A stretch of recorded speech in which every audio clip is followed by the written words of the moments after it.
জুমার দিনের কিছু সুন্নাত আছে, শুনবেন?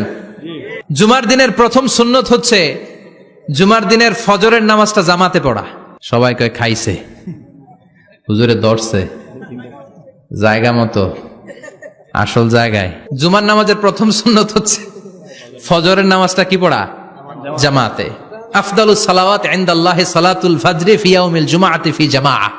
বিশ্বনবী বললেন জুমার নামাজের 15টা সুন্নত মুখস্থ রাখতে হবে। 1 নাম্বার সুন্নত ফজরের সালাত জামাতে পড়তে হবে।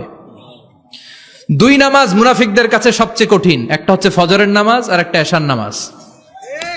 এক আলেমকে জিজ্ঞেস করা হলো ফজরের বাতাসটা এত ঠান্ডা আর স্নিগ্ধ কেন? আলেম উত্তর দিয়েছিল, কারণ ফজরের বাতাসে মুনাফিকদের নাকের দুর্গন্ধ মিশে না। ফজরের বাতাসটা স্নিগ্ধ, ফজরের সময় আল্লাহওয়ালাদের আনাগোনা, মুসল্লিদের আনাগোনা, ইসলামের পক্ষের শক্তির আনাগোনা। চিল্লায় বলেন ঠিক কিনা?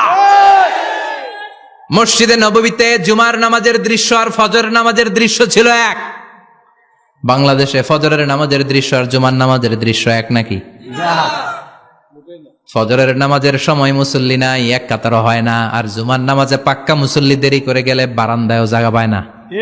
কথা কন? তাহলে ফজরের নামাজটা আমরা জামাতে পড়বো ইনশাআল্লাহ। ইনশাআল্লাহ এত আসতে ইনশাআল্লাহ, আরো জোরে পড়েন ইনশাআল্লাহ। মনে থাকবে? ইমাম সাহেব কে মসজিদের? ইমাম কই? হাফেজ সাহেব কই? কালকে দেখবেন যে কি অবস্থা হয় ফজরের সময়। জুমার নামাজের মতো ভিড় হবে, আসা যাবে না। কথা কয় না? 2 নাম্বার সুন্নাহ হচ্ছে আসওয়াক, মেসওয়াক করা। মাথরাতুন লিল ফাম মারদাতুন লিররাব। মেসওয়াক করলে দাঁত পরিষ্কার থাকে, আল্লাহ খুশি হয়ে যায়। বিশ্বনবী বলেছেন যদি আমার উম্মতের জন্য কষ্ট না হতো প্রত্যেক নামাজের আগে মেসওয়াক করা আমি ফরজ করে দিতাম। মেসওয়াক ছিল বিশ্বনবীর জীবনের শেষ আমল। এই মেসওয়াক করে বিশ্বনবী শেষ নিঃশ্বাস ত্যাগ করেছেন। আপনার নবী আমার নবী, ওনার জীবনের সর্বশেষ আমল ছিল কি? সুবহানাল্লাহ কইবেন না? বিশ্বনবী জাইতুনের ডাল দিয়ে মেসওয়াক করতেন। বিশ্বনবী বলতেন নি'মা সিওয়াকি আয-যাইতুন ফাইন্নাহু সিওয়াকি ওয়া সিওয়াকুল আমবিয়া মিন ক্বাবলি। জাইতুনের ডালের মেসওয়াক কতই না ভালো, কারণ এটা দিয়ে আমিও মেসওয়াক করি, আমার আগে সব নবীরাই জাইতুনের ডাল দিয়ে মেসওয়াক করেছে। সুবহানাল্লাহ। 3 নাম্বার হচ্ছে দুহুন, তেল মালিশ করবেন। বিশ্বনবী জাইতুনের তেল দাড়িতে, চুলে আর গায়ে দিতেন।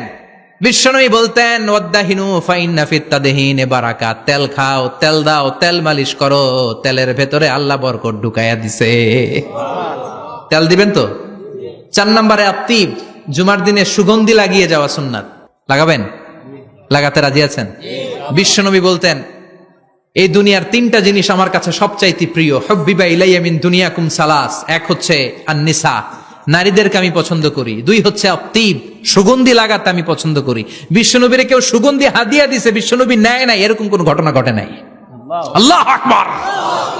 3 নম্বরে কুররাতু আইনি ফিস সালাহ। নামাজের মধ্যে যখন আমি দাঁড়িয়ে যাই আমার চক্ষুটারে ঠান্ডা করে দেয় কে?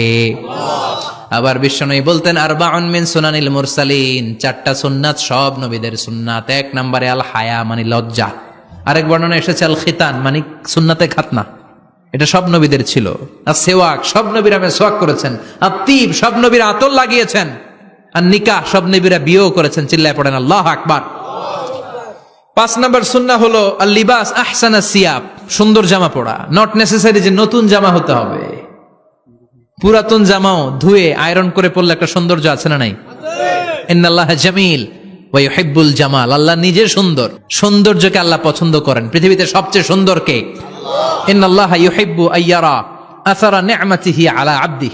আল্লাহ তার বান্দার উপর তার নেয়ামতের ছিটেফোঁটা দেখতে চান। আপনি যদি ধনী হন দামি জামা পরবেন, সুন্দর জামা পরবেন। অনেকে আছে অনেক ধনী কিপটুসের মতো সিরা জামা পরে, আছে না নাই? আপনি ধনী মানুষ, আপনি সিরা জামা পরছেন কেন? আপনার যে সম্পদ আছে এটার বহিঃপ্রকাশ আল্লাহ দেখতে পছন্দ করে। আপনাকে যে আল্লাহ কি নাজ নেয়ামত দিয়েছে, অহংকার ছাড়া স্বাভাবিক বহিঃপ্রকাশটা আল্লাহ দেখতে পছন্দ করে। কোন সুবহানাল্লাহ। এরপরে 6 নাম্বার হলো ইকসারুস সালাহ আলান নবী, বিশ্বনবীর উপর বেশি বেশি দুরূদ পড়া। বিশ্বনবী বলতেন জুমার দিন শ্রেষ্ঠ দিন, এই দিন আমার উপর বেশি বেশি দুরূদ পড়ো। ফাইন্না সালাতাকুম মা'রুদাতুন আলাইয়া। কেননা তোমরা যে আমার উপর দুরূদ পড়ো, আমি মরে যাওয়ার পরে এই দুরূদগুলো কে পাঠিয়েছে তার নাম, তার বাবার নাম সহ ফেরেশতারা আমার কবরে দিয়ে আসে। সুবহানাল্লাহ। সাহাবারা বললেন ইয়া রাসূলুল্লাহ কাইফা সালাতুনা মা'রুদাতুন আলাইক। আপনি মরে যাওয়ার পরে আমাদের দুরূদ কেমন করে আপনি দেখবেন? ওয়াকাদ আরিমতা, আপনি তো পচে গলে মাটির সাথে মিশে যাবেন। বিশ্বনবী বলেন, ইন্নাল্লাহা হাররামা আলাল আরদি আন তাকুলা আজসাদাল আম্বিয়া, নবীদের লাশকে খেয়ে ফেলা, নবীদের লাশকে পচিয়ে ফেলা জমিনের সব মাটির জন্য আল্লাহ হারাম করে দিয়েছে। নবীদের লাশ পচে না, নবীদের লাশ গলে না। যারাই বিশ্বনবীর উপর দুরূদ পড়বেন, আপনার নাম সহ, আপনার বাবার নাম সহ, মালাইকাতু সাইয়াহিন, একদল ফেরেশতা আছে শুধু রাউন্ড দেয় গোটা ওয়ার্ল্ডে। কারা বিশ্বনবীর উপর দুরূদ পড়েছে, এই দুরূদ নিয়ে, এই নাম নিয়ে বিশ্বনবীর কবরে তারা পৌঁছে দেয়। চিল্লায় পড়েন আল্লাহু আকবার। এরপরে বিশ্বনবী বলতেন, জুমার দিনে সূরাতুল কাহাফ পড়বা, কাহাফ পড়া সুন্নাহ। সূরাতুল কাহাফ পড়তে রাজি আছেন? রাজি আছেন তো? 18 নম্বর সূরা, কোরআনের একেবারে মাঝখানের সূরা। আলহামদুলিল্লাহিল্লাযী আনজালা আলা আবদিহিল কিতাবা ওয়া লাম ইয়াজআল লাহু ইওয়াজা, এই আয়াত দিয়ে শুরু হয়েছে, শেষ করা হয়েছে ফামান কানা ইয়ারজু লিকা রাব্বিহি ফালইআমাল আমালান সালিহা ওয়া লা ইউশরিক বিইবাদাতি রাব্বিহি। আর মাঝখানে আছে ওয়ালিয়াতালাত্তাফ। হাফেজ সাহেবরা উত্তর দাও, মাঝখানে আছে কি? কথা কন। ওয়ালিয়াতালাত্তাফ একটা শব্দ আছে সূরা কাহাফের মাঝখানে। কোরআনের সব জায়গায় এক ফন্টে আয়াতগুলো লেখা, কিন্তু ওয়ালিয়াতালাত্তাফ মোটা করে লেখা আছে না?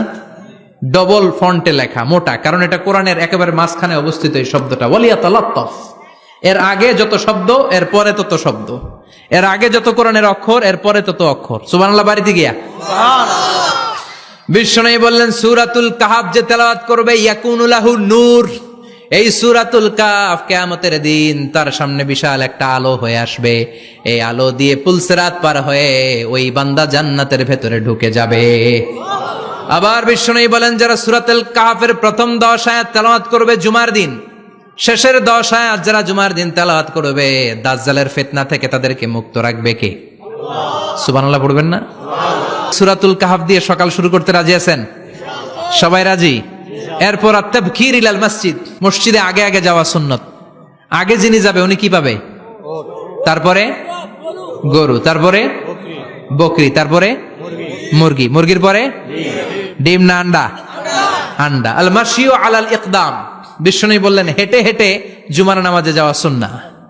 রিকশা, হুন্ডা, সাইকেল, সিএনজি দিয়ে গেলেও হবে, কিন্তু হেঁটে হেঁটে গেলে সওয়াব বেশি না কম?